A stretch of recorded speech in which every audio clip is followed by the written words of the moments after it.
Hello everyone, welcome to my literature saga. ഇന്ന് നമ്മൾ പഠിക്കാൻ പോകുന്നത് ചാപ്റ്റർ 5 ആണ്. If all the trees were bread and cheese. അതിന്റെ ടൈറ്റിൽ എങ്ങനെയാണെങ്കിലും അവിടെ നമ്മൾ പഠിക്കുന്നത് കണ്ടീഷണൽ ക്ലോസസിനെ പറ്റിയാണ്. ഇപ്പൊ നിങ്ങൾക്ക് ക്ലോസ് എന്താണെന്ന് അറിയാം. ആഡ്വർബ് ക്ലോസസ് നമ്മൾ പഠിച്ചു. അടുത്ത ഒരു ടൈപ്പ് ഓഫ് ക്ലോസ് ആണ് കണ്ടീഷണൽ ക്ലോസസ്. ചാപ്റ്ററിലേക്ക് നമ്മൾ ഡീറ്റെയിൽഡ് ആയിട്ട് പോകുന്നതിന് മുന്നേ നമുക്ക് എന്താണ് കണ്ടീഷണൽ ക്ലോസ് എന്ന് നോക്കാം. A conditional clause states the dependence of one circumstance on another. ഒരു കണ്ടീഷണൽ ക്ലോസ് മുന്നോട്ട് വെക്കുന്ന ആശയം ഓരോ അവസ്ഥകളാണ്. അതിൽ 2 അവസ്ഥകൾ പറഞ്ഞിട്ടുണ്ടാകും. തന്നിരിക്കുന്ന 2 അവസ്ഥകളിൽ ഒന്ന് മറ്റൊന്നിനെ ആശ്രയിച്ചാണ് വരിക, അല്ലെന്നുണ്ടെങ്കിൽ മറ്റൊന്നിന്റെ റിസൾട്ട് ആയിട്ടാണ് വരിക. ചുരുക്കി പറഞ്ഞാൽ കണ്ടീഷണൽ സെന്റൻസിന് 2 ഭാഗങ്ങൾ ഉണ്ടായിരിക്കും. അതിലൊരു ഭാഗം കണ്ടീഷണൽ ക്ലോസ് ആയിരിക്കും. ഈ കണ്ടീഷണൽ ക്ലോസിലായിരിക്കും ഒരു പ്രത്യേക അവസ്ഥ പറയുന്നത്. രണ്ടാമത്തെ ഭാഗം മെയിൻ ക്ലോസ് അല്ലെങ്കിൽ റിസൾട്ട് ക്ലോസ്. ഇത് കണ്ടീഷണൽ ക്ലോസിൽ പറയുന്ന കണ്ടീഷനെ ആശ്രയിച്ചാണ് വരുന്നത്. അല്ലെങ്കിൽ ഈ കണ്ടീഷണൽ ക്ലോസിൽ പറയുന്ന കാര്യത്തിന്റെ റിസൾട്ട് ആയിട്ട് അല്ലെങ്കിൽ ഇഫക്റ്റ് ആയിട്ടാണ് വരുന്നത്. അതിനൊരു ഉദാഹരണം നമുക്ക് നോക്കാം. അപ്പൊ നിങ്ങൾക്ക് കുറച്ചും കൂടെ ക്ലിയർ ആവും. ഈ ചാപ്റ്ററിന്റെ ടൈറ്റിൽ തന്നെ നമുക്ക് നോക്കാം. If all the trees were bread and cheese, there would be considerable deforestation. ആ സെന്റൻസിൽ 2 ഭാഗങ്ങളുണ്ട്. 2 ഭാഗങ്ങളായിട്ട് അതിനെ ഡിവൈഡ് ചെയ്തിട്ടില്ല, എങ്കിലും നമുക്ക് നമ്മളുടെ കൺവീനിയൻസിന് അതിനെ 2 ഭാഗമായിട്ട് നമുക്കൊന്ന് ഡിവൈഡ് ചെയ്യാം. അതിൽ ആദ്യത്തെ ഭാഗം നോക്കുക. If all the trees were bread and cheese. എല്ലാ മരങ്ങളും ബ്രെഡും ചീസും ആയിരുന്നെങ്കിൽ. അപ്പോൾ അല്ല, പക്ഷെ ആയിരുന്നെങ്കിൽ എന്ന് നമ്മൾ ഇമാജിൻ ചെയ്യുകയാണ്. ആ ഒരു കണ്ടീഷൻ നമ്മൾ അവിടെ ഇമാജിൻ ചെയ്യുകയാണ്. അങ്ങനെ ആയിരുന്നെങ്കിൽ ഇങ്ങനെ സംഭവിച്ചേനെ. എങ്ങനെ സംഭവിച്ചേനെ? there would be considerable deforestation.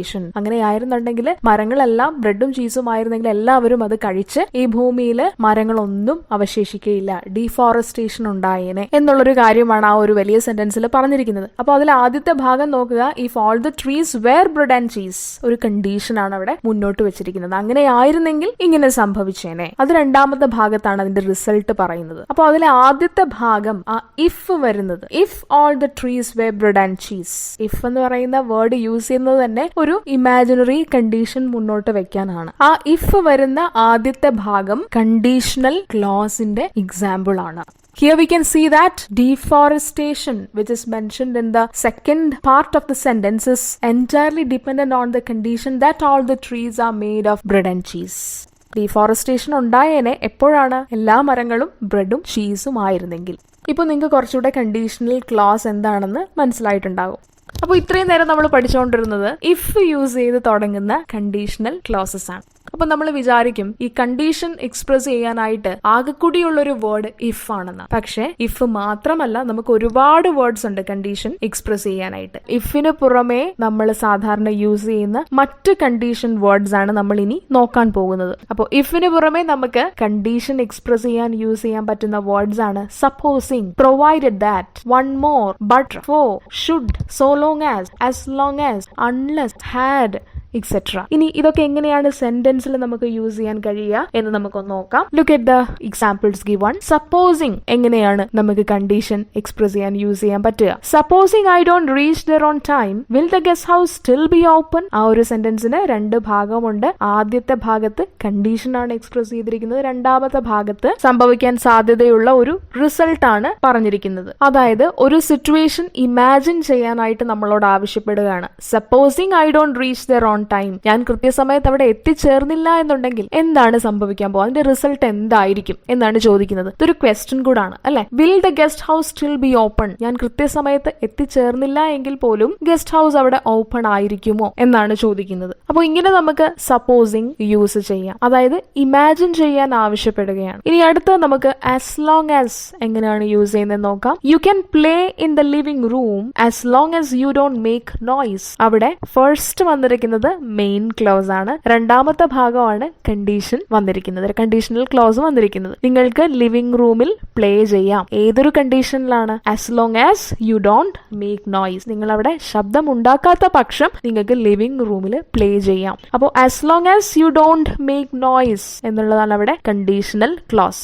അവിടെ കണ്ടീഷൻ എക്സ്പ്രസ് ചെയ്യുന്ന ആ ഒരു ഫ്രേസ് എന്ന് പറയുന്നത് ആസ് ലോങ് ആസ്. അതാണ്. ഇനി അടുത്തത് സോ ലോങ് ആസ്. അത് വെച്ച് നമ്മൾ എങ്ങനെയാണ് ഒരു സെന്റൻസിൽ കണ്ടീഷൻ എക്സ്പ്രസ് ചെയ്യുക? So so long as a tiger stand still it is invisible in the jungle. ആ ഒരു സെന്റൻസിൽ ഫസ്റ്റ് പാർട്ടിൽ തന്നെ കണ്ടീഷൻ പറയുന്നുണ്ട്. So long as a tiger stand still, ഒരു ടൈഗർ ഫോറസ്റ്റില് ചലനമില്ലാതെ അനങ്ങാതെ നിൽക്കുന്ന അത്രയും സമയം അത് ആ ജംഗിളില് ഇൻവിസിബിൾ ആയിട്ട് തന്നെ തുടരുന്നു. അതിനെ ആർക്കും പെട്ടെന്ന് കണ്ടുപിടിക്കാനായിട്ട് പറ്റുകയില്ല. So long as a tiger stand still it is invisible in the jungle. അപ്പോൾ ടൈഗർ ചലനമില്ലാതെ അല്ലെങ്കിൽ അനങ്ങാതെ അവിടെ നിൽക്കുന്ന അത്രയും സമയം ആ ഒരു കണ്ടീഷനിലാണെന്നുണ്ടെങ്കിൽ അതിനെ ആരും കണ്ടുപിടിക്കുകയില്ല. It is invisible in the jungle. So condition വന്നിരിക്കുന്നത് എവിടാണെന്ന് ഇപ്പൊ നിങ്ങൾക്ക് സ്പോട്ട് ചെയ്യാൻ പറ്റും. So long as a tiger stand still, അത്രയാണ് കണ്ടീഷണൽ ക്ലോസ്. അവിടെ കണ്ടീഷൻ എക്സ്പ്രസ് ചെയ്യാൻ യൂസ് ചെയ്തിരിക്കുന്ന ഫ്രേസ് സോ ലോങ് ആസ്, അതാണ്. ഇനി അടുത്തൊരു എക്സാമ്പിൾ നമുക്ക് നോക്കാം. പ്രൊവൈഡഡ് അല്ലെങ്കിൽ പ്രൊവൈഡഡ് ദാറ്റ് എങ്ങനെയാണ് നമ്മൾ സെന്റൻസിൽ യൂസ് ചെയ്യുന്നത്. Provided you pay me back soon I will lend you the money. അവിടെ ആദ്യത്തെ ഭാഗത്ത് തന്നെയാണ് കണ്ടീഷൻ വന്നിരിക്കുന്നത്. Provided you pay me back soon I will lend you the money. നീ എനിക്ക് പണം തിരികെ തരികയാണെന്നുണ്ടെങ്കിൽ ഞാൻ ഇനിയും നിനക്ക് പണം കടം തരാം എന്നാണ് പറയുന്നത്. Provided you pay me back soon, അതാണ് condition. I will lend you the money, അതാണ് മെയിൻ ക്ലോസ് അല്ലെങ്കിൽ അതിന്റെ ഒരു റിസൾട്ട് എന്ന് പറയുന്നത്. അപ്പോൾ ഓർക്കുക, എപ്പോഴും കണ്ടീഷണൽ ക്ലോസിന്റെ ഒരു സ്ട്രക്ചർ എന്ന് പറയുന്നത് കണ്ടീഷണൽ ക്ലോസിൽ കണ്ടീഷൻ ആണ് പറയുന്നത്, മെയിൻ ക്ലോസിൽ ആ കണ്ടീഷണൽ ക്ലോസിന്റെ പ്രോബബിൾ റിസൾട്ട് ആണ് പറയുന്നത്. ഇനി മറ്റൊരു ഫ്രേസ് ആണ് വൺ മോർ. അതിനൊരു എക്സാമ്പിൾ നമുക്ക് നോക്കാം. One more step and you are a goner. ഇനി ഒരു അടി കൂടെ മുന്നോട്ടാണെന്നുണ്ടെങ്കിൽ നീ ഒരു ഗോണർ ആയിട്ട് മാറും. ഗോണർ എന്ന് പറഞ്ഞാൽ നശിക്കാൻ വിധിക്കപ്പെട്ടവൻ അല്ലെങ്കിൽ ലൂസർ എന്നൊക്കെ പറയുന്ന ഒരു അർത്ഥമാണ്. അപ്പൊ വൺ മോർ സ്റ്റെപ്പ് എന്ന് പറഞ്ഞാൽ ഇനി ഒരു അടി കൂടി, അതൊരു കണ്ടീഷൻ ആണ് പറയുന്നത് അല്ലെ. ഒരു സ്റ്റെപ്പ് കൂടെ മുന്നോട്ടാണെന്നുണ്ടെങ്കിൽ നീ ഒരു ഗോണർ ആണ്. അപ്പൊ വൺ മോർ സ്റ്റെപ്പ് എന്നുള്ളത് അവിടെ കണ്ടീഷണൽ ക്ലോസും and you are a goner എന്നുള്ളത് അവിടെ അതിന്റെ ആ ഒരു റിസൾട്ടുമാണ് പറഞ്ഞിരിക്കുന്നത് മെയിൻ ക്ലോസിൽ. ഇനി മറ്റൊരു എക്സ്പ്രഷൻ ആണ് but for. For example, but for his help we would not have won. അവന്റെ സഹായം ഇല്ലായിരുന്നു എന്നുണ്ടെങ്കിൽ നമ്മൾ ഒരിക്കലും ജയിക്കുകയില്ലായിരുന്നു എന്നാണ് അതിന്റെ അർത്ഥം. പക്ഷെ അത് മോർ ഓർ ലെസ് പോസിറ്റീവ് ആയിട്ടുള്ള ഒരു വേയിലാണ് പ്രസന്റ് ചെയ്തിരിക്കുന്നത്. ബട്ട് ഫോർ ഹിസ് ഹെൽപ്പ്, അവന്റെ സഹായം ഉണ്ടായിരുന്ന ഒരു കാരണം കൊണ്ട് മാത്രമാണ് നമ്മൾ ജയിച്ചത് എന്നുള്ളൊരു അർത്ഥമാണ് അതിന് വരുന്നത്. അപ്പൊ ബട്ട് ഫോർ ഹിസ് ഹെൽപ്പ് വരെയാണ് നമുക്ക് കണ്ടീഷണൽ ക്ലോസ് ഉള്ളത്. മെയിൻ ക്ലോസിൽ ആ പ്രോബബിൾ റിസൾട്ട് ആണ് പറഞ്ഞിരിക്കുന്നത്. ബട്ട് ഫോർ എന്ന് പറയുന്നത് എക്സെപ്റ്റ് ഫോർ എന്നൊക്കെ ഉള്ള അർത്ഥമാണ് അവിടെ വരുന്നത്. ഇനി മറ്റൊരു വേർഡാണ് ഷുഡ്. ഷുഡും നമ്മൾ ചിലപ്പോൾ കണ്ടീഷണൽ ക്ലോസിൽ യൂസ് ചെയ്യാറുണ്ട് കണ്ടീഷൻ എക്സ്പ്രസ് ചെയ്യാൻ വേണ്ടിയിട്ട്. Should you fail to comply with the rules you will be banned. അവിടെ ആദ്യത്തെ ഭാഗത്ത് തന്നെ കണ്ടീഷൻ എക്സ്പ്രസ് ചെയ്യുന്നുണ്ട്, അതുകൊണ്ട് അതൊരു കണ്ടീഷണൽ ക്ലോസ് ആണ്. Should you fail to comply with the rules, ഇവിടുത്തെ നിയമങ്ങളുമായിട്ട് നീ ഒത്തുചേർന്ന് പോയില്ല എന്നുണ്ടെങ്കിൽ യു വിൽ ബി ബാൻഡ്. അതിന്റെ റിസൾട്ട് എന്താണ്? നീ ഇവിടെ നിന്ന് ബാൻഡ് ആവും. അപ്പൊ ഷുഡ് നമുക്ക് അങ്ങനെയും യൂസ് ചെയ്യാം. അപ്പൊ ഷുഡ് ആണ് അവിടെ വേർഡ് ഓഫ് കണ്ടീഷൻ. ഇനി മറ്റൊരു എക്സ്പ്രഷൻ ആണ് had. Had I known you were waiting outside I would have invited you to come in. അവിടെ ഫസ്റ്റ് പാർട്ടിൽ കണ്ടീഷൻ ആണ് എക്സ്പ്രസ് ചെയ്തിരിക്കുന്നത്, അതുകൊണ്ട് അതൊരു കണ്ടീഷണൽ ക്ലോസ് ആണ്. Had I known you were waiting outside, നീ പുറത്ത് വെയിറ്റ് ചെയ്യുകയായിരുന്നു എന്ന് ഞാൻ അറിഞ്ഞിരുന്നെങ്കിൽ തീർച്ചയായും ഞാൻ നിന്നെ അകത്തേക്ക് വരാൻ ക്ഷണിച്ചേനെ എന്നാണ് അതിന്റെ അർത്ഥം. അതുപോലെ മറ്റൊരു എക്സ്പ്രഷൻ ആണ് അൺലെസ്. അൺലെസ് എന്ന് പറയുന്നത് ഒരു നെഗറ്റീവ് കണ്ടീഷൻ ഇൻഡിക്കേറ്റ് ചെയ്യാൻ വേണ്ടി നമ്മൾ യൂസ് ചെയ്യുന്ന വേർഡാണ്. Unless shows negative condition. അത് മാത്രമല്ല ഇഫ് യൂസ് ചെയ്യുന്നത് കഴിഞ്ഞാൽ ഏറ്റവും കൂടുതൽ നമ്മൾ കണ്ടീഷൻ എക്സ്പ്രസ് ചെയ്യാൻ യൂസ് ചെയ്യുന്ന വേർഡാണ് അൺലെസ്. ഇനി കണ്ടീഷണൽ ക്ലോസിൽ നിന്ന് കൺസെഷൻ ക്ലോസ് എങ്ങനെയാണ് വ്യത്യസ്തമായിട്ടുള്ളത്? Concession clause shows a contrast between two circumstances. Concession clause എന്ന് പറഞ്ഞാൽ ഡിഫറെന്റ് ആണ്. രണ്ട് അവസ്ഥകൾ തമ്മിലുള്ള കമ്പാരിസണും കോൺട്രാസ്റ്റുമാണ് കൺസെഷൻ ക്ലോസിൽ വരുന്നത്. അപ്പോൾ കണ്ടീഷണൽ ക്ലോസും കൺസെഷൻ ക്ലോസും രണ്ടും രണ്ടാണ്, തെറ്റിപ്പോവരുത്. ഇവ തമ്മിലുള്ള വ്യത്യാസവും ഇതാണ്. ഇനി നമുക്ക് different types of conditional clauses ഏതൊക്കെയാണെന്ന് നോക്കാം. ഒരു ടൈപ്പ് ഓഫ് കണ്ടീഷണൽ ക്ലോസസ് മാത്രമല്ല, നമുക്ക് പല തരത്തിലുള്ള കണ്ടീഷണൽ ക്ലോസസ് ഉണ്ട്. അതിൽ ഇമ്പോർട്ടന്റ് ആയിട്ടുള്ള ടൈപ്സ് ആണ് ടൈപ്പ് 1 കണ്ടീഷണൽ അല്ലെങ്കിൽ റിയൽ കണ്ടീഷൻ, ടൈപ്പ് 2 കണ്ടീഷൻ അല്ലെങ്കിൽ അൺറിയൽ കണ്ടീഷൻ. ഇനി നമുക്ക് ഓരോന്നും ഡീറ്റെയിൽഡ് ആയിട്ട് നോക്കാം. ടൈപ്പ് 1 കണ്ടീഷണൽ അല്ലെങ്കിൽ റിയൽ കണ്ടീഷൻ. റിയൽ കണ്ടീഷൻ എന്ന് പറഞ്ഞാൽ അവിടെ ആ ഒരു കണ്ടീഷൻ ഫുൾഫിൽ ചെയ്യാനും ഫുൾഫിൽ ചെയ്യാതിരിക്കാനുമുള്ള സാധ്യത ഒരേപോലെയാണ്. In a real condition there is equal possibility for the fulfilment or non fulfilment of the condition. പറയുന്ന കണ്ടീഷൻ ഒരുപക്ഷെ നടന്നേക്കാം അല്ലെങ്കിൽ നടക്കാതിരിക്കാം. ഇതിന് രണ്ടിനുമുള്ള സാധ്യത തുല്യമാണ്, 50-50 ആണ്. അതിനൊരു എക്സാമ്പിൾ നമുക്ക് നോക്കാം. ടെക്സ്റ്റിൽ തന്നെ കൊടുത്തിരിക്കുന്ന ഒരു എക്സാമ്പിൾ ആണ് ജോർജ് ബെർണാഡ് ഷോയുടെ ഒരു സെന്റൻസ് ആണ്. If a man stays long enough something of this kind will happen. അദ്ദേഹം അവിടെ അദ്ദേഹത്തിന്റെ തന്നെ ഡെത്തിനെ പറ്റിയാണ് സംസാരിക്കുന്നത്. അതിലെ ആദ്യത്തെ ഭാഗം നോക്കുക, അത് കണ്ടീഷണൽ ക്ലോസ് ആണ്. If a man stays long enough, അത് സിമ്പിൾ പ്രസന്റ് ടെൻസിലാണ് അദ്ദേഹം പറഞ്ഞിരിക്കുന്നത്. ഒരു മനുഷ്യൻ ഒരുപാട് നാള് ഈ ഭൂമിയിൽ ജീവിച്ചിരിക്കുകയാണെന്നുണ്ടെങ്കിൽ ഇതുപോലെ എന്തെങ്കിലും സംഭവിക്കും എന്നാണ് അതിന്റെ മീനിങ്. അവിടെ ആ പറയുന്ന കണ്ടീഷൻ ഫുൾഫിൽ ചെയ്യാനും ഫുൾഫിൽ ചെയ്യാതിരിക്കാനും ഉള്ള സാധ്യത ഒരേപോലെ തന്നെയാണ്. കണ്ടീഷണൽ ക്ലോസിൽ പറയുന്ന കാര്യത്തിന്റെ ഒരു റിസൾട്ടാണ് മെയിൻ ക്ലോസിൽ പറഞ്ഞിരിക്കുന്നത്. കണ്ടീഷണൽ ക്ലോസിൽ പറഞ്ഞിരിക്കുന്ന കാര്യം സിമ്പിൾ പ്രസന്റ് ടെൻസ് ആണ്. എന്നാൽ റിസൾട്ട് എന്ന് പറഞ്ഞാൽ പ്രോബബിൾ റിസൾട്ട് ആണ്, അല്ലെ? സംഭവിക്കാൻ സാധ്യതയുള്ള റിസൾട്ട് ആണ്. കണ്ടീഷൻ ഫുൾഫിൽ ചെയ്യപ്പെടുകയാണെങ്കിൽ സംഭവിക്കാൻ സാധ്യതയുള്ള റിസൾട്ട് ആണ് മെയിൻ ക്ലോസ് അതിൽ പറഞ്ഞിരിക്കുന്നത്. അതുകൊണ്ട് തന്നെ മെയിൻ ക്ലോസിൽ പറഞ്ഞിരിക്കുന്ന കാര്യങ്ങള് സിമ്പിൾ ഫ്യൂച്ചർ ടെൻസിലാണ് പ്രസന്റ് ചെയ്തിരിക്കുന്നത്. So it refers to a possible condition and its probable result. അതിന്റെ ഒരു ഫോർമേഷൻ എന്ന് പറഞ്ഞാൽ if this thing happens that will happen, ഈ ഒരു ഫോർമേഷൻ ആണ് അതിന് വരുന്നത്. അതിന്റെ മറ്റ് എക്സാമ്പിൾസ്, സിമ്പിൾ എക്സാമ്പിൾസ് നമ്മൾ നോക്കുകയാണെന്നുണ്ടെങ്കിൽ if it rains today the Meenachil river will overflow. അതായത് കണ്ടീഷൻ അവിടെ സംഭവിക്കാനും സംഭവിക്കാതിരിക്കാനും സാധ്യത ഒരേപോലാണ്. ഇഫ് ഇറ്റ് റെയിൻസ് ടുഡേ, ഇന്ന് മഴ പെയ്യുകയാണെങ്കിൽ തീർച്ചയായും മീനച്ചിലാറ് കരകവിഞ്ഞൊഴുകും. അപ്പൊ മീനച്ചിലാറ് കരകവിഞ്ഞൊഴുകുമോ ഇല്ലയോ എന്നുള്ളത് ആ കണ്ടീഷനെ ഡിപ്പെൻഡ് ചെയ്തിട്ടാണ്. അപ്പോ മഴ പെയ്യുകയാണെങ്കിൽ മീനച്ചിലാറ് കരകവിഞ്ഞൊഴുകും. അപ്പൊ മഴ പെയ്യുക എന്നുള്ളത് സംഭവിക്കാനും സംഭവിക്കാതിരിക്കാനുമുള്ള ചാൻസ് ഒരേപോലെയാണ്. അതുകൊണ്ട് അതൊരു റിയൽ കണ്ടീഷൻ ആണ്. അതുപോലെ ഈ റിയൽ കണ്ടീഷൻ എപ്പോഴും ഈ ഒരു ഫോമിൽ തന്നെ വരണമെന്ന് നിർബന്ധമില്ല. അതായത് കണ്ടീഷണൽ ക്ലോസ് സിമ്പിൾ പ്രസന്റ് ടെൻസിലും മെയിൻ ക്ലോസ് സിമ്പിൾ ഫ്യൂച്ചർ ടെൻസിലും കുറച്ച് മാറിയും വരാറുണ്ട്. നമുക്ക് പാസ്റ്റ് ടെൻസും യൂസ് ചെയ്യാനായിട്ട് സാധിക്കും. Real condition can also be expressed in past tense. For example, if he was asleep, he certainly heard us. അവൻ ഉറക്കമായിരുന്നെങ്കിൽ തീർച്ചയായും അവൻ നമ്മളെ കേട്ടിട്ടുണ്ട്. അത് റിയൽ കണ്ടീഷൻ പാസ്റ്റ് ടെൻസിൽ യൂസ് ചെയ്യുന്നതിന്റെ ഒരു എക്സാമ്പിൾ ആണ്. ഇനി അടുത്ത ടൈപ്പ് ഓഫ് കണ്ടീഷൻ ആണ് അൺറിയൽ കണ്ടീഷൻ. അതിന് നിങ്ങളുടെ ടെക്സ്റ്റിൽ തന്നിരിക്കുന്നത് ഒരു ഗോൾഡ്വിനിസം ആണ് എക്സാമ്പിൾ ആയിട്ട് തന്നിരിക്കുന്നത്. ഇനി എന്താണ് ഗോൾഡ്വിനിസം? ഈ ഗോൾഡ്വിനിസം എന്ന് പറഞ്ഞാൽ ഇല്ലോജിക്കൽ ആയിട്ടുള്ള സെന്റൻസസ് ആയിരിക്കും. അതായത് പറയുന്ന കാര്യങ്ങൾ തമ്മിൽ ഒരു ലോജിക്കൽ റിലേഷൻഷിപ്പ് ഉണ്ടായിരിക്കില്ല. അനുയോജ്യമല്ലാത്ത സെന്റൻസസ് ആയിരിക്കും ഗോൾഡ്വിനിസം എന്ന് പറയുന്നത്. ഈ ഗോൾഡ്വിനിസം എന്നുള്ള പേര് വന്നത് ശരിക്കും അമേരിക്കൻ ഫിലിം പ്രൊഡ്യൂസർ ആയ സാമുവൽ ഗോൾഡ്വിനിൽ നിന്നാണ്. അദ്ദേഹം ഇതുപോലുള്ള ഒരുപാട് അട്രൻസസ് മേക്ക് ചെയ്യുമായിരുന്നു. അതിൽ നിന്നാണ് ഈ ഒരു ടേം വന്നിരിക്കുന്നത്. ഗോൾഡ്വിനിസം എന്ന് പറഞ്ഞാൽ ഇത്രയേ ഉള്ളൂ, ഇല്ലോജിക്കൽ ആയിട്ടുള്ള അല്ലെങ്കിൽ അൺഗ്രാമാറ്റിക്കൽ ആയിട്ടുള്ള സെന്റൻസ്. അങ്ങനെ ഒരു ഗോൾഡ്വിനിസം ആണ് ഇവിടെ അൺറിയൽ കണ്ടീഷൻ എക്സ്പ്രസ് ചെയ്യാൻ വേണ്ടിയിട്ട് എക്സാമ്പിൾ ആയിട്ട് തന്നിരിക്കുന്നത്. If I could drop dead right now I would be the happiest man alive. ആ സെന്റൻസിന്റെ പ്രശ്നം എന്താണ്? അവിടെ കണ്ടീഷണൽ ക്ലോസ് ബിഗിൻ ചെയ്തിരിക്കുന്നത് ഇഫ് ആണ്. അതിൽ പറയുന്ന കാര്യം എന്താണ്? If I could drop dead right now, ഈ ഒരു മൊമെന്റിൽ എനിക്ക് മരിച്ചു വീഴാൻ സാധിച്ചിരുന്നെങ്കിൽ അതുവരെ ഓക്കെ ആണ്. പക്ഷേ അതിന്റെ മെയിൻ ക്ലോസിൽ, അതായത് ആ കണ്ടീഷന്റെ ഒരു റിസൾട്ട് ആയിട്ട് പറഞ്ഞിരിക്കുന്ന മെയിൻ ക്ലോസിൽ പറയുന്ന കാര്യം നോക്കുക, I would be the happiest man alive, എങ്കിൽ ജീവിച്ചിരിക്കുന്നവരിൽ ഏറ്റവും സന്തോഷവാനായ വ്യക്തി ഞാനായിരിക്കും എന്നാണ് പറയുന്നത്. അപ്പൊ ഒരേ സമയം മരിച്ചു വീണ്ടിരുന്നെങ്കിൽ എന്ന് ആഗ്രഹിക്കുകയും എന്നാൽ ജീവിച്ചിരിക്കുന്നവരിൽ ഏറ്റവും സന്തോഷവാനായ മനുഷ്യൻ ഞാനായിരിക്കും എന്ന് പറയുന്നതിൽ ഒരു ലോജിക്കൽ റിലേഷൻ അവിടെ ഇല്ല. അതുകൊണ്ടാണ് അത് ഗോൾഡ്വിനിസം എന്ന് പറയുന്നത്. പക്ഷെ നമ്മൾ ഇവിടെ ശ്രദ്ധിക്കേണ്ടത്, ഇവിടെ അൺറിയൽ കണ്ടീഷൻ ആണ് പറഞ്ഞിരിക്കുന്നത്, അല്ലെ? അവിടെ ഓൾമോസ്റ്റ് ക്ലിയർ ആണ് ആ കണ്ടീഷൻ ഒരു കാരണവശാലും ഫുൾഫിൽഡ് ആവുകയില്ല.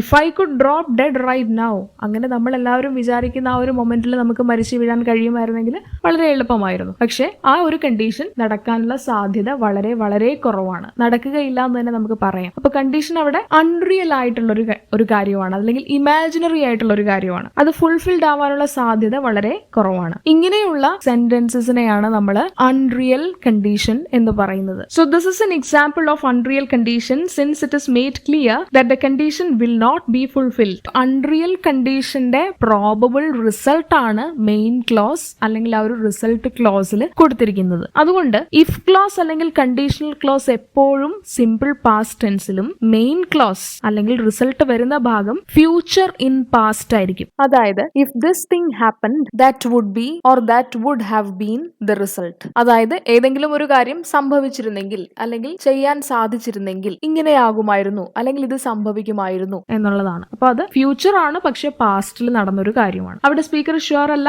ഈ ഒരു കണ്ടീഷൻ ഫുൾഫിൽ ചെയ്യപ്പെടുമോ എന്നുള്ള കാര്യത്തിൽ ഷുവർ അല്ല. അതുകൊണ്ടാണ് അത് അൺറിയൽ കണ്ടീഷൻ എന്ന് പറഞ്ഞിരിക്കുന്നത്. അതുപോലെ അൺറിയൽ കണ്ടീഷന്റെ മെയിൻ ക്ലോസിൽ എപ്പോഴും നമുക്കൊരു മോഡൽ ഓക്സിലിയറി വേർബിന്റെ പ്രസൻസ് കാണാം. മോസ്റ്റ് കേസസിലും അത് വുഡ് ആയിരിക്കും. ഈ മോഡൽ ഓക്സിലറി ഇൻഡിക്കേറ്റ് ചെയ്യുന്നത് നമ്മുടെ മൊഡാലിറ്റിയാണ്, നമ്മൾക്ക് എന്തെങ്കിലും കാര്യം ചെയ്യാൻ സാധിക്കും എന്നൊക്കെയുള്ള നമ്മളുടെ കപ്പാസിറ്റി, വില്ലിംഗ്നെസ്, ഇതൊക്കെയാണ് മോഡൽ ഓക്സിലറീസ് പെർഫോം ചെയ്യുന്നത്. വുഡ്, ഷുഡ്, കുഡ്, മൈറ്റ്, ഓട്ട്, ഇതൊക്കെ മോഡൽ ഓക്സിലറീസിന്റെ എക്സാമ്പിൾസ് ആണ്. അപ്പൊ ഇവിടെ കൂടുതലും വുഡ് ആണ് നമുക്ക് കാണാനായിട്ട് സാധിക്കുന്നത്. അപ്പൊ വുഡ് കാണുകയാണെന്നുണ്ടെങ്കിൽ നമുക്ക് ഏകദേശം ഉറപ്പിക്കാം ഇത് അൺറിയൽ കണ്ടീഷണൽ ആണ്. അതിന് മറ്റൊരു സിമ്പിൾ എക്സാമ്പിൾ നമുക്ക് നോക്കാം. If I spoke German I would be working in Germany. അവിടെ നോക്കുക, കണ്ടീഷൻ വരുന്നത് ഇഫ് ക്ലോസ്, അത് സിമ്പിൾ പാസ്റ്റ് ടെൻസിലാണ്. ഇഫ് ഐ സ്പോക്ക് ജർമ്മൻ, ഞാൻ ജർമ്മൻ ഭാഷ സംസാരിച്ചിരുന്നെങ്കിൽ ഞാനിപ്പോൾ ജർമ്മനിയിൽ വർക്ക് ചെയ്തേനെ. അപ്പോൾ ഇതാണ് അൺറിയൽ കണ്ടീഷൻ. അപ്പൊ ഇപ്പൊ നമ്മള് റിയൽ കണ്ടീഷനും അൺറിയൽ കണ്ടീഷനും പഠിച്ചു. ഇനി നമുക്ക്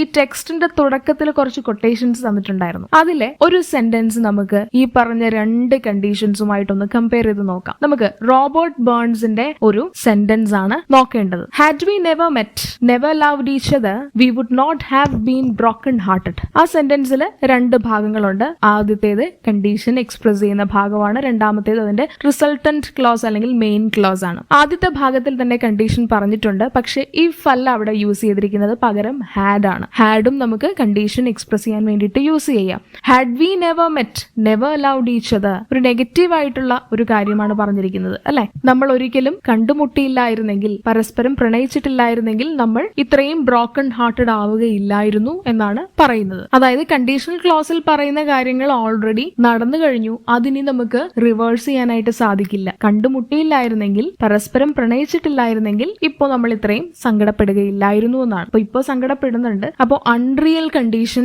ആണ് അവിടെ പറഞ്ഞിരിക്കുന്നത്. പക്ഷെ അത് അൺറിയൽ കണ്ടീഷൻ മാത്രമല്ല, ഇമ്പോസിബിൾ ആയിട്ടുള്ള ഒരു കണ്ടീഷൻ കൂടിയാണ് പറഞ്ഞിരിക്കുന്നത് അല്ലെ. Had we never met, already meet ചെയ്ത് കഴിഞ്ഞു. അപ്പൊ ഇനി മീറ്റ് ചെയ്യാതിരുന്നെങ്കിൽ എന്ന് പറഞ്ഞാൽ അത് ഇമ്പോസിബിൾ ആയിട്ടുള്ള ഒരു കാര്യമാണ്. അൺറിയൽ മാത്രമല്ല, ഒരേ സമയം ഇമ്പോസിബിൾ കൂടിയാണ്. The if clause in that sentence uses the past perfect tense and the main clause future perfect. പാസ്റ്റിൽ തന്നെ ബിഗിൻ ചെയ്തു, പാസ്റ്റിൽ തന്നെ അത് എൻഡ് ചെയ്തു, അതുകൊണ്ട് അത് പാസ്റ്റ് പെർഫെക്റ്റ് ടെൻസ് ആണ്. അതിന്റെ പ്രോബബിൾ റിസൾട്ട് പറഞ്ഞിരിക്കുന്നത് ഇങ്ങനെ ആയിരുന്നേനെ, ഫ്യൂച്ചർ പെർഫെക്റ്റ് ആണ്, വുഡ് ഹാവ്. അത് ഒരേ സമയം ആ ഒരു സെന്റൻസ് അൺറിയൽ കണ്ടീഷൻ ആണ്, ഇമ്പോസിബിൾ ആയിട്ടുള്ള ഒരു കാര്യം കൂടാണ് അവിടെ പറയുന്നത്. അപ്പൊ ഇത്രയാണ് different types of conditional clauses. ഇനി നമുക്ക് നേരത്തെ നമ്മൾ കണ്ടീഷൻ എക്സ്പ്രസ് ചെയ്യാൻ വേണ്ടിയിട്ട് നമ്മൾ യൂസ് ചെയ്യുന്ന മറ്റു ചില വേർഡ്സ് അല്ലെങ്കിൽ എക്സ്പ്രഷൻസിന്റെ കാര്യം പറഞ്ഞു, ഇഫിന് പുറമെ. അതിലൊന്നായിരുന്നു അൺലെസ് അല്ലെ. അപ്പോൾ അൺലെസിന്റെ പ്രത്യേകത എന്ന് പറഞ്ഞാൽ അൺലെസ് എപ്പോഴും ഒരു നെഗറ്റീവ് കണ്ടീഷൻ എക്സ്പ്രസ് ചെയ്യാൻ വേണ്ടിയിട്ടാണ് യൂസ് ചെയ്യുന്നത്. പക്ഷെ ആ ഒരു നെഗറ്റീവ് കണ്ടീഷൻ എക്സ്പ്രസ് ചെയ്യുക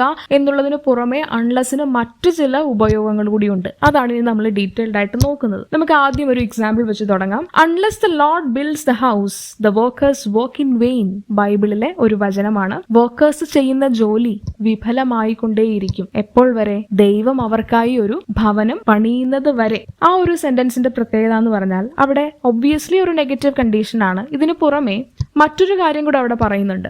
വർക്കേഴ്സിന്റെ വർക്ക് ഫലം കാണണമെന്നുണ്ടെങ്കിൽ ഒരു കാര്യം സംഭവിക്കണം. ആ ഒരേ ഒരു കാര്യം സംഭവിച്ചാൽ മാത്രമേ വർക്കേഴ്സിന്റെ വർക്ക് ഫലം കാണുകയുള്ളൂ. ആ ഒരു കാര്യമാണ് ദൈവം അവർക്കായി ഒരു ഭവനം പണിയുക എന്നുള്ളത്. So we can see that it also suggest that there is no other way something can happen. ഒരു കാര്യം സംഭവിക്കണമെന്നുണ്ടെങ്കിൽ ഈ ഒരു കാര്യം ചെയ്തേ പറ്റുകയുള്ളൂ എന്നൊരു സജഷൻ കൂടെ അവിടെ വരുന്നുണ്ട്. അതുകൊണ്ട് അൺലെസ് ക്ലോസ് നമുക്ക് ഇഫ് ക്ലോസിന്റെ നേരെ നെഗറ്റീവ് ഫോം ആണെന്ന് ഒരിക്കലും പറയാൻ പറ്റില്ല. അൺലെസ് ക്ലോസ് കൂടുതലും സിമിലർ ആയിട്ട് വരുന്നത് പ്രൊവൈഡഡുമായിട്ടാണ്. അതുകൊണ്ട് പ്രൊവൈഡഡ് ദാറ്റിന്റെ എക്സാക്ട് നെഗറ്റീവ് ഫോം ആണ് അൺലെസ് എന്നുള്ള വേർഡ്. അത് നമുക്ക് മനസ്സിലാകാൻ വേണ്ടിയിട്ട് കുറച്ച് സെന്റൻസസ് നിങ്ങളുടെ ടെക്സ്റ്റിൽ തന്നിരിക്കുന്നത് നമുക്കൊന്ന് കമ്പയർ ചെയ്ത് നോക്കാം. Look at the first sentence. If you pass the test we will promote you.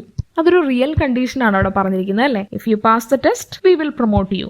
നീ ടെസ്റ്റ് പാസ് ആവുകയാണെങ്കിൽ തീർച്ചയായും ഞങ്ങൾ നിന്നെ പ്രൊമോട്ട് ചെയ്യും. സിമ്പിൾ പ്രസന്റ് ടെൻസിലാണ് കണ്ടീഷണൽ ക്ലോസ് അല്ലെങ്കിൽ ഇഫ് ക്ലോസ് വന്നിരിക്കുന്നത്. സിമ്പിൾ ഫ്യൂച്ചർ ടെൻസിലാണ് അവിടെ മെയിൻ ക്ലോസ് വന്നിരിക്കുന്നത്. അതുകൊണ്ട് അത് റിയൽ കണ്ടീഷൻ ആണ്. ഇനി അതേ സെന്റൻസ് തന്നെ നെഗറ്റീവ് ഫോമിൽ പറഞ്ഞിരിക്കുന്നത് നോക്കുക. If you do not pass the test we will not promote you. ഒരേ കാര്യം തന്നെയാണ് മറ്റൊരു രീതിയിൽ പറഞ്ഞിരിക്കുന്നത്. If you do not pass the test, നീ ടെസ്റ്റ് പാസ് ആയില്ല എന്നുണ്ടെങ്കിൽ ഞങ്ങൾ നിന്നെ പ്രൊമോട്ട് ചെയ്യാനും പോകുന്നില്ല. അവിടെയും റിയൽ കണ്ടീഷൻ ആണ്, പക്ഷെ നെഗറ്റീവ് റിയൽ കണ്ടീഷൻ ആണ് അല്ലെ. ഇനി ഇത് ഇതേ കാര്യം മറ്റൊരു സെന്റൻസിൽ പറഞ്ഞിരിക്കുന്നത് നോക്കുക. We will promote you provided you pass the test. ഞങ്ങൾ നിന്നെ പ്രൊമോട്ട് ചെയ്യും എപ്പോഴാണ്? നീ ടെസ്റ്റ് പാസ് ആവുകയാണെങ്കിൽ. ആ ഇഫ് മാറ്റി അവിടെ പ്രൊവൈഡഡ് ആക്കി എന്നുള്ളൊരു വ്യത്യാസം മാത്രമേ ഉള്ളൂ. We will promote you provided you pass the test. ഇനി ലാസ്റ്റ് സെന്റൻസ് നോക്കുക. Unless you pass the test we will not promote you. അവിടെ മെയിൻ ക്ലോസിൽ നെഗറ്റീവ് ആയിട്ടുള്ള ഒരു കാര്യമാണ് പറഞ്ഞിരിക്കുന്നത്. അത് ഇൻട്രൊഡ്യൂസ് ചെയ്തിരിക്കുന്നത് unless you pass the test എന്നുള്ള കണ്ടീഷണൽ ക്ലോസ് വെച്ചിട്ടാണ്. നീ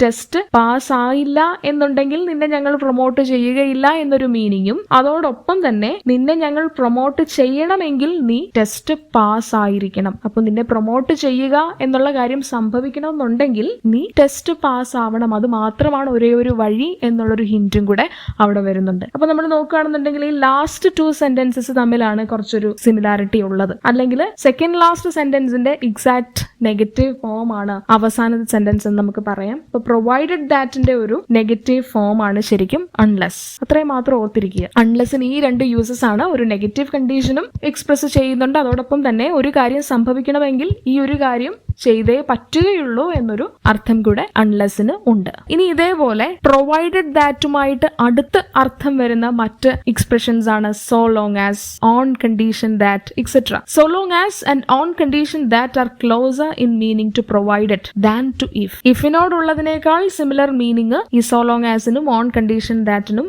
പ്രൊവൈഡഡിനോടാണ് ഉള്ളത്. അതുപോലെ മറ്റൊരു കാര്യം നമ്മൾ ശ്രദ്ധിക്കേണ്ടത്, ഇഫും അൺലെസ്സും നമ്മൾ പലപ്പോഴും വേർബ്ലെസ് ക്ലോസസ് അല്ലെങ്കിൽ അതിന് മറ്റൊരു പേര് പറയും നോൺ ഫൈനൈറ്റ് ക്ലോസസ്, ഇത് ഇൻട്രൊഡ്യൂസ് ചെയ്യാനും നമ്മൾ യൂസ് ചെയ്യാറുണ്ട്. If and unless can also be use to introduce non finite or verbless clause. For example, unless otherwise informed, അവിടെ വേർബൽ എലിമെന്റ് മാത്രമേ ഉള്ളൂ അല്ലെ. ഇഫ് റെഡി, അവിടെ നോക്കുക, അവിടെ വേർബ് ഇല്ല, എന്നാൽ ഒരു കണ്ടീഷൻ ആണ് അവിടെ പറഞ്ഞിരിക്കുന്നത്. അപ്പൊ ഇതുപോലെ വേർബ്ലെസ് ആയിട്ടുള്ള ഫ്രേസസിനെ ഇൻട്രൊഡ്യൂസ് ചെയ്യാൻ അല്ലെങ്കിൽ ക്ലോസസിനെ ഇൻട്രൊഡ്യൂസ് ചെയ്യാൻ നമ്മൾ ഇഫോ അൺലെസ്സോ യൂസ് ചെയ്യാറുണ്ട്. ഇനി മറ്റൊരു എക്സ്പ്രഷൻ ആണ് ഇഫ് സോ.